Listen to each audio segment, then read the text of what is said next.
ये soap base है मेरे पास और ये ऑनलाइन आप परचेज़ कर सकते हैं या आप इसकी जगह पे पेयर सोप भी ले सकते हैं। अब सोप हमारा मेल्ट हो रहा है और उससे पहले हम कुछ तैयारी कर लेते हैं जो चीज़ें हमने सोप के अंदर ऐड करनी है। तो यहाँ पे ये मैं आपको दिखा दूँ, ये मेरे पास है ज़ाफ़रान और संदल, और इसको पूरी रात के लिए मैंने भिगो के रख दिया था। 1 पिंच ज़ाफ़रान ले लेना है, बिल्कुल प्योर ज़ाफ़रान होना चाहिए, उसी का ही आपको इफ़ेक्ट मिलेगा। और 1 टीस्पून आपने संदल ले लेना है और इसको हमने तकरीबन 2 टेबलस्पून रोज़ वाटर के अंदर पूरी रात के लिए इसको डिप करके आपने रख देना है।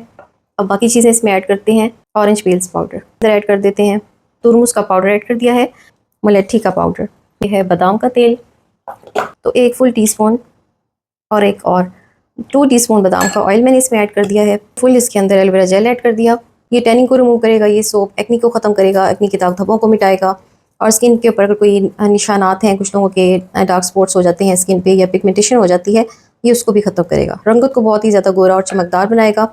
इसके 1 से 2 एप्लीकेशंस में ही आपको इसके अंदर जो चीज़ें ऐड हुई हैं उसका आपको वाज़ी रिज़ल्ट मिलेगा। इसके अंदर कुछ वाइटनिंग पाउडर्स भी ऐड होंगे। जो लोग मुझसे ये सोप परचेज़ करना चाहेंगे तो मैं उनके लिए ये बात बता रही हूँ कि इसके अंदर कॉस्मेटिक ग्रेड्स वाइटनिंग पाउडर्स भी ऐड होंगे जो रंगत को बहुत ज़्यादा चमकदार बनाएंगे, गोरे, और वो बिल्कुल स्किन के लिए सेफ़ हैं, कोई भी उनके अंदर हार्मफुल केमिकल नहीं है।